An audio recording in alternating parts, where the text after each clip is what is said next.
Sa umaga, naglalaro kayo ng mga kaibigan mo sa labas. Nang biglang bumuhos yung ulan. Yung mga kalaro mo nagtakbuhan pa uwi. Ikaw naman, inisip mo na lang na magpatila ng ulan. Sumilong ka na lang, hindi ka umuwi. Maya-maya, nakita mo yung mga kalaro mo. Naliligo na sila sa ulan. Pinayagan sila ng mga magulang nila para maligo. Kaya ang ginawa mo, naligo ka na rin sa ulan. Hindi mo na naisipan na magpaalam. Sobrang saya niyong naliligo sa ulan. Nagpapaanod pa kayo ng mga tsinelas nyo dun sa mga rumaragasang tubig na galing sa ulan. Naghanap kayo ng mga alulod na may malalakas na agos. Pinag-agawan nyo yun at dun kayo naligo. Hanggang sa unti-unti nang nawawala yung ulan. Pagtingin nyo sa langit, may nakita kayong rainbow. Sabi nyo pa nga sa dulo ng rainbow may mga kayamanan. Hanggang sa tuluyan na nga huminto yung ulan. Isa-isa nang umuwi yung mga kalaro mo.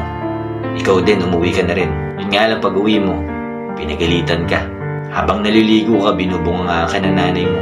May kasama pang palo at pingot. Nakakatuwang isipin na alam mo naman na pagagalitan ka pag di ka nagpaalam. Pero ginawa mo pa rin. Ganun talaga no?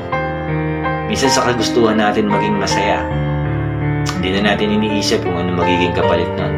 Pero alam mo ba, minsan okay din yung ganun Kasi kung palagi mong iisipin yung pwedeng maging kapalit o sasabihin ng iba, baka hindi ka na talaga maging masaya.